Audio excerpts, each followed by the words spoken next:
Hello, everyone, and welcome to this Tuesday talk. I have my friend Nikki joining me today, and I'll have Nikki introduce herself in just a moment. But before we get started, I wanted to cover some housekeeping items. For those of you who have joined us live, thank you for joining us live. But we love audience participation.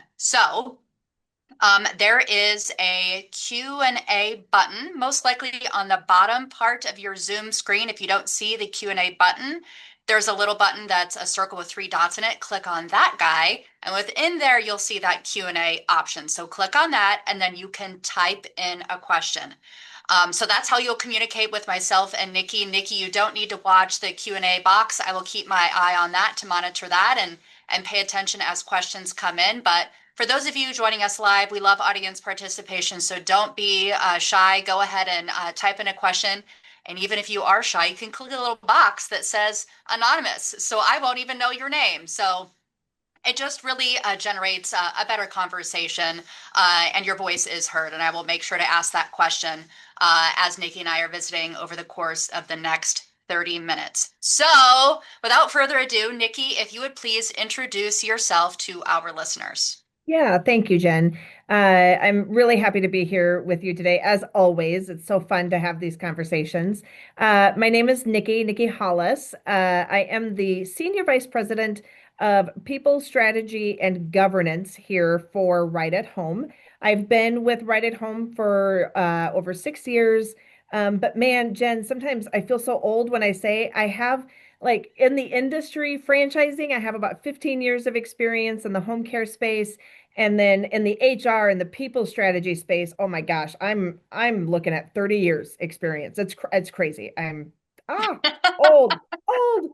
Okay, so if you would explain to our listeners what your title means. So, Oh what do yeah. you do for Right at Yeah. Home? What does Yeah, that no. long title mean, It Nikki? is, and it's so many fancy words. What does it mean? So, great question. So, the first piece of it is really the area that we're probably going to focus on today, Jen. But it's that people strategy. So, as a leader in the people strategy space, I not only have the pleasure of leading our internal people strategy functions, and really that's a fancy word for human resources, right? So, anything you can think of for HR, recruiting, retaining, engagement, benefits, payroll, all of those pieces internally for our fabulous people like you, Jen, who are supporting our franchisees every single day. And then we have our franchise people strategy team that is 100% dedicated to supporting our franchisees and their office staff in all things related to the caregiver journey and experience all the way from posting that first caregiver job through the entire journey to the end in offboarding employees. So, and then the governance, nobody wants to hear about that, Jen. So we're gonna forget about that and we'll focus on the people strategy. Hey, thank you for that. Yeah. So, yes, you're right that, well, not about the governance part. I'm sure there are some people in this world that would love to hear about that. For the sake of this Tuesday talk, we're going to focus really on caregiver recruitment and retention. Yeah. It's something that, because our listeners are people who are contemplating joining the Right at Home system as Right at Home franchisees, it's a frequently asked question that we receive is, gosh, how do I recruit caregivers? How do I retain caregivers? So that's really what we're going to focus on today. So I already have a question that came into the question Great. box. So I'm going to start with Yeah. that one. And there's a few questions within this one question. Okay. So it says, and I'll read it to you exactly. How long do caregivers typically stay? Mhm. Where do you see the biggest drop off early on? What usually causes them to leave? Okay. And how do you help owners keep good caregivers longer? So let's start with how long do caregivers typically stay? Yeah. So I don't know that there is a typical, to be really honest with you, and that's probably a terrible answer because I know it frustrates people, but truly we have franchisees in the Right at Home network that have been franchisees since we started franchising, and that's 25 plus years. And they actually have caregivers that have been with them the entire time. Now, Yeah. will I tell you that's the norm? No, of course not. That's not the norm. But it just does go to show that there's a really wide varying degree of how long people stay. We do find caregivers as a whole typically are become caregivers a little bit later in life. So a lot of times caregivers will become a caregiver after they've cared for an ailing parent, as an example. And that means that puts that person in that 60 years old kind of time frame before they even become a caregiver with a right at home. And then, of course, by then, it might be a little bit limited. And we've actually had some caregivers that have turned into clients. And so, but of course, there's the other side of that where you've got college students, you've got nursing students who are looking for part-time work, but there's going to be some natural attrition when it's time to go back to school or start their nursing career or doing some of those types of things. So lots of variety and reasons why people may stay or go. Long story short, I would say you generally can look at once a caregiver is kind of committed to staying, we will see 3, 5, 8+ years of somebody being a caregiver in the Right at Home network, which leads me into the next question, which is how quickly do they usually fall out, right? So, how quickly are we going to see of research out there that says, hey, that first 90 days is super critical? I would actually say for caregiving, it's the first 30 to 45 days. Yeah. It is that first shift.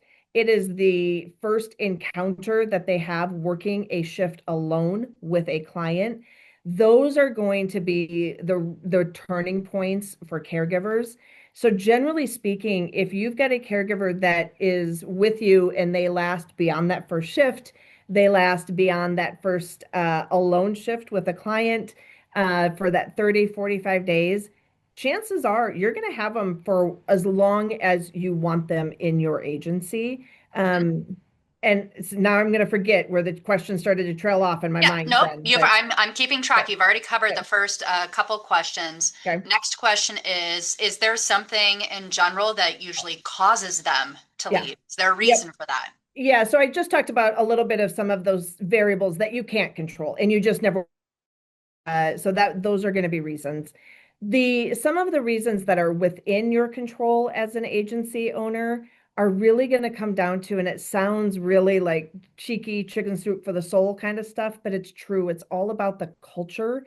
It's all about how you are treating that caregiver. How are their relationships with the office staff? Do they feel like they can trust the office staff when they're calling in with a schedule change or a request or to report something that maybe happened? Or are they getting met with a little bit of cynicism from an office staff? Are they getting met with, some of those things that are going to cause them to drop out sooner than you would maybe want them to? So, culture is a really big piece of it. And that caregiver feeling acknowledged. I always tell people, yes, pay a fair wage. That's you owe that to your business and to the employees and to the clients. But beyond that, there are so many things that are free that you can do to keep your caregivers. And it is the thank yous. It's the I remembered your birthday. I remembered that your spouse just had surgery and I asked about them. It's the small things that really make a difference for the caregivers. And Jen, I will just say we know that with over 15,000 surveys that we do a year just on our caregivers alone, not to mention industry benchmarking survey. Okay, perfect. Yeah, I believe you covered every aspect of that question because the last two parts are what usually causes them to leave, and then how do you help owners keep these caregivers longer? So you've covered that question completely. Next question has come in, and I'll read it to you. It says, does the corporate office have tools to help franchisees target all the different caregiver demographic pools? It sounds like the caregiver pool is full of people from all different walks of life and areas in a territory. Yeah. So, and I love this question too, because it's almost like I don't know how these folks knew to ask this question. So, we've got one of the things that our team did work on, that team that I talked about that's dedicated to helping support, is they have been working on and are constantly evolving what we reference as kind of profiles, different demographics of caregivers. And it's everything from, the younger generation, the older generation, the full-time students, the full-time moms who are looking for part-time work, the professional caregiver. It's all of these things. And it really goes through, how do you recruit for those folks? The different things that will speak to those different kind of profile references. You've got what's going to keep them engaged, what motivates them, uh, just all the way through kind of the gamut of all of the different kind of aspects of that employment. But yes, the long answer is all of that. The short answer is yes, we've got all the profiles. Okay, got it. All right. So I want to get back to, thank you for that, Nikki. I want to get back to the caregiver recruitment part that we were talking about just a moment ago. And really, I suppose my question is, and I teed up some questions in advance. This isn't a question from the audience. This is a Jen Chaney question. Okay. So because caregiver recruitment tends to be, for some, a challenge in home care in general.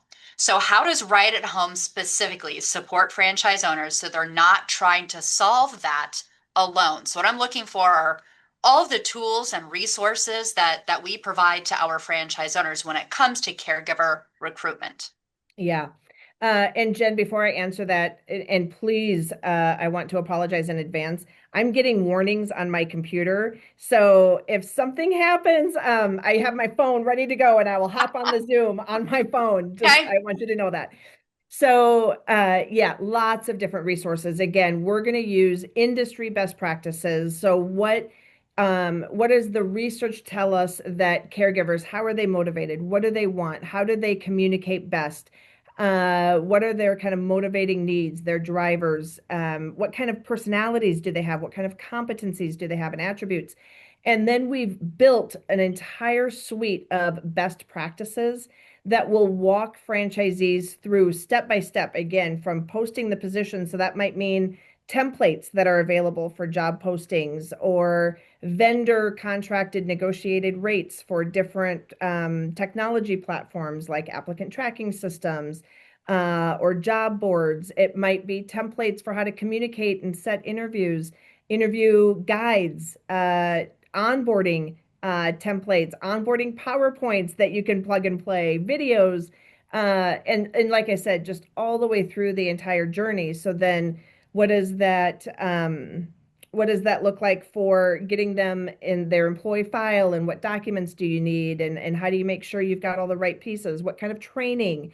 And providing franchisees with the training tools to execute on the training for the caregivers. Those are going to be the types of resources and suites that we create, that we are constantly evolving and updating, that we make available. Okay, perfect. Thank you. Next question has come in. It says, what systems or resources are in place to support non-English speaking caregivers and clients to address language barriers?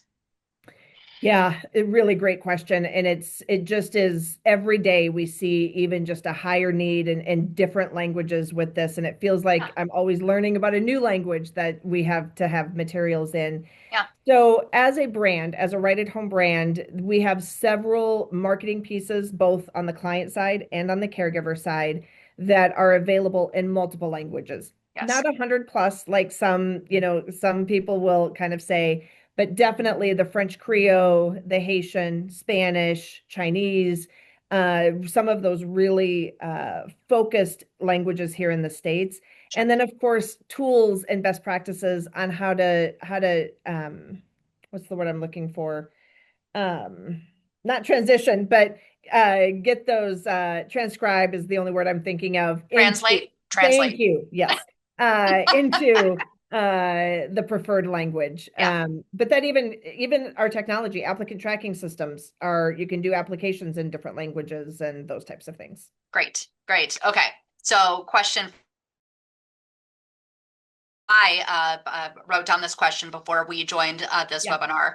So the question that I had about caregiver recruitment, similar question when it comes to retaining caregivers. And specifically, what I'm looking for is how does Right at Home, or what does Right at Home do differently to help franchise owners retain caregivers, not just hire them? So trying to Yeah. think about all the resources and tools and support that we have to our franchise owners when it comes to retaining those caregivers. You've already talked about creating a great culture in your office, but I'm Right. talking about more of the tools and the support that Yep. we provide.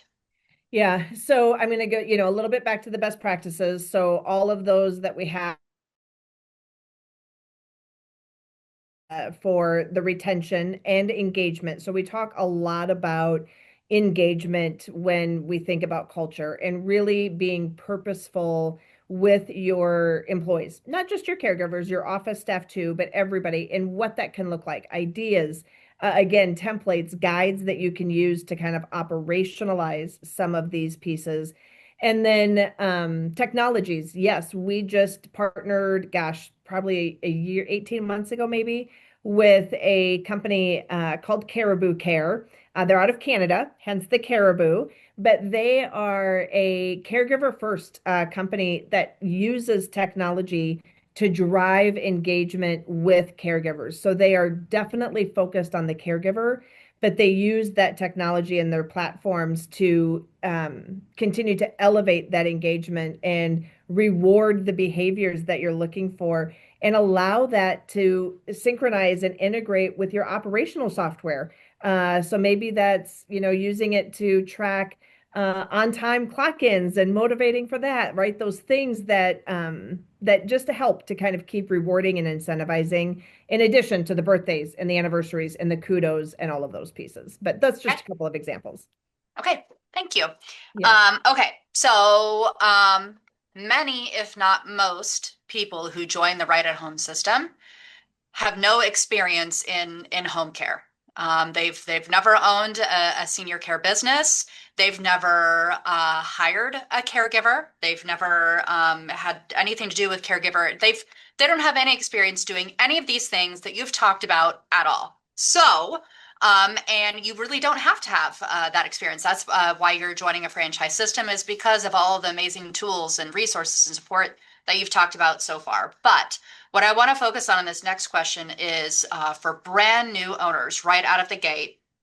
How does Right at Home help those new franchise owners, especially those new to home care? How do we help them build that confidence around recruiting caregivers early on? Yeah.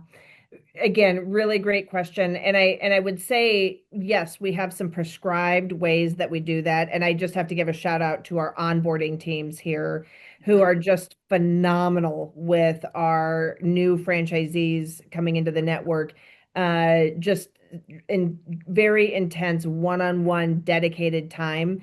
But that also allows us, we've got the prescribed ways, but that also allows us to navigate based on what that franchisee's background is.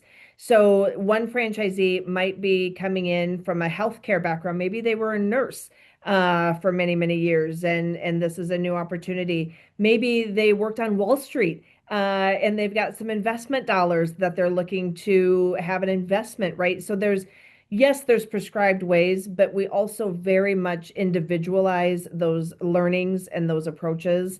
And that can be through web Yep. us going to the franchisee coming to us. We host guests and do different things of that nature. And we have just an entire suite, our technology platform, access to hundreds of documents that you are able to operationalize. So a lot of different ways that we go about creating that plan for each franchisee. Okay, perfect. Thank you. Uh, Next, Jen Chaney question, because I'm watching the Q&A box and I don't see any questions from the audience as of right now. So I'll just pull from my list. Sure. Next on my list is how does Right at Home help franchise owners stand out to caregivers in this very competitive labor market? So, there's the pool of caregivers out there that are looking for employment. They've got lots of options to choose from. So how do we help franchise owners with, those ads for, looking for a caregiver, and how do we stand out amongst the competition? Yeah. And I will say part of that too is that branding, that being part of a franchise network, right? Because immediately you are coming into a franchise network with a global name, a global reputation, a logo, colors that are already familiar to people out in the market. So there's a lot of value in that. And then part of that is those kind of national marketing assets and campaigns that you are able to leverage as a franchisee. And so again, you're going to tweak it for your specific office, but they're there, they're available to you. But in addition to that, the different programs that we have, one is a satisfaction program that allows your clients and your caregivers to participate in satisfaction management, understand what you're doing well, what is making a difference, what could be improved, what could you do even better, and continuing to hone on that, but then also to communicate and market what you're doing really well to continue to bring those folks in. But Mhm. we also work with Great Places to Work. We are currently in the middle of our third annual Great Place to Work certification process. First 2 years, we've achieved certification, really proud to say. And there are not, in many locations, no other franchises or local brands that are able to market themselves as a certified Great Place to Work. So that alone brings in traffic, both clients and caregivers. Awesome. Okay. All right. So, next question. From your perspective, Yeah, what separates franchise owners who build strong, loyal caregiver teams from those that may struggle a little bit with that? yeah. There's two, and one probably comes off of the other, but the first one that I'll talk about is purpose. When a franchisee comes into this business, we find that franchisees that are coming into this with a purpose, a something more than, I'm just looking for that next job, right? And nobody's looking to buy a franchise because they're looking for a next job. This is a career. This is an asset. This is a business that you are building, a legacy, if you will. And having that strong vision, that strong purpose behind them naturally gravitates and cascades through your staff. And it is in every piece of what you're doing, training your office staff, inviting your caregivers, working with your clients, that word of mouth, the referral network. When you're talking to hospitals and different facilities, that is going to shine through, and that's going to make your agency stand out just by having that purpose and that vision for your business. And then the other side of that, which I think this kind of helps with, is engagement with your peers in the network. We are surrounded by 300 plus franchisees just here in the United States who are ready and willing and so love talking about their own business and what makes them successful. Use that, soak it in, be engaged with your neighbors, be engaged with your franchisor, with us. Keep up to date on all of the different resources and tools that are made available to you. And really, with that kind of formula or recipe, you would have a hard time not succeeding, would be my answer. Ah, great, great. Okay, next question. It's a good one. They're all good, but I especially like this one because it's a question we get quite often that people just don't know the answer to. So I'm looking forward to your answer. It says, "What happens operationally when a caregiver calls out and there's no one immediately available to cover the shift?" Jen, it is a good question. Hmm? It's a tough, See? and my answer is going to be a little bit tough.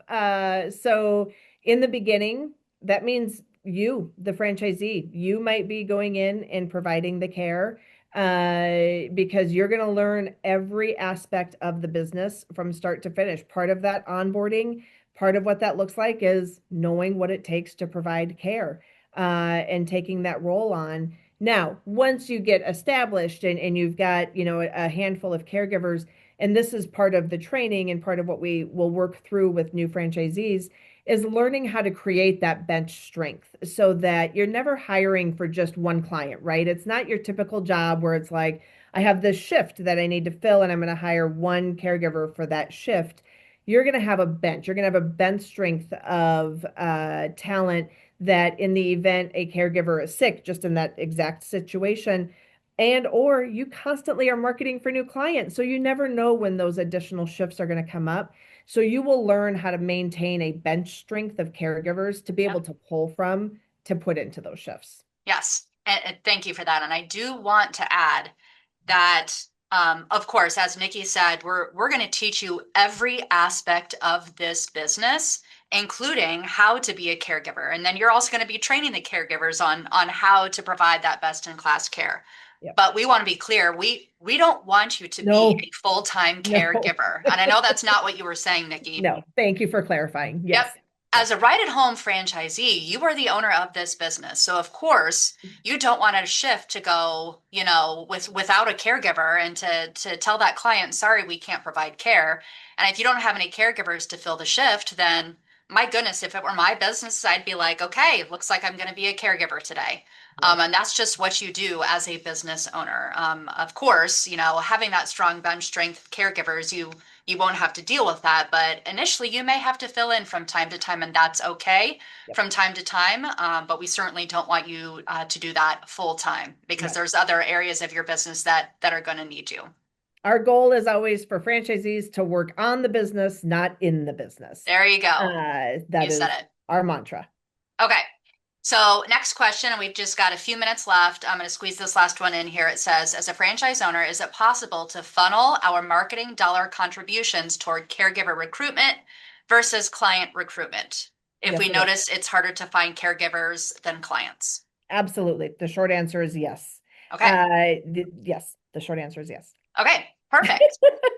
I can give Thank you more for that. detail, but I don't know if you have another question. So, Yep. No, uh, I don't have any other questions teed okay. up, but before we, if you want to elaborate further on that, you certainly can. But with just a few minutes left, I always ask this question to everybody that I interview. Is there anything that we haven't talked about today that you want to address? That's the first part. And second part is you and your role, if there's a number one tip that you can give to someone who is looking to pursue franchise ownership with Right at Home. Yeah, so great. So the first question, well, I'll answer the second question. What's the number one tip? The number one tip that I have is it just goes back to engagement, staying engaged with your peers in the network, with other right at home franchisees, with your coach here. You'll be assigned a dedicated coach at the corporate office who is constantly thinking about you and your business and how you can modify things to be even more successful. So that is just engagement, engagement, engagement. That's biggest key. Yep. And Jen, what was the first part of that question? I had an answer on the tip of my tongue. Yeah, so if there's anything that you wanted to elaborate further Oh, on that last question, and then any tips for people who are looking to join the Right at Home system, and what I would love them anything to that we know. haven't talked Yeah, about anything we today. haven't talked about. Yeah. Yeah, I think the biggest thing that maybe we haven't hit on today is just remembering, maybe is the right word, remembering that this is your business. This is the American dream. I can't tell you how many times I've said to my husband, if I am ever brave enough to go out and start my own business, you can bet your bottom dollar it will be with a franchise network like Right at Home. And that is because of the support that you are provided and the tools and the resources and the branding and the marketing and all of those things that you get as part of that. yeah, But it's your business. It's the American dream. You get this opportunity to have your own business. You're staffing it. You're responsible for your employees and that culture that you want to build and that reputation that you're building in your community is yep. all you. And that's amazing. Yet you have the backing of a brand that will help you along the way. Okay, awesome. All right. Well, thank you so much, Nikki. Time flies when you're having fun. I And I made appreciate it you. without getting to my phone. You did. You did. You still have a couple minutes to spare, I guess, but thank you for doing this. I always enjoy these conversations with you. I appreciate you taking the time to do this. I know you're very busy, so Oh, I appreciate you, and I know that our listeners do as well. So thank you. my pleasure. And by the way, happy St. Patrick's Day. Yes. Happy St. Patrick's Day. Have a All great right. rest of your day. Bye. Okay. Goodbye.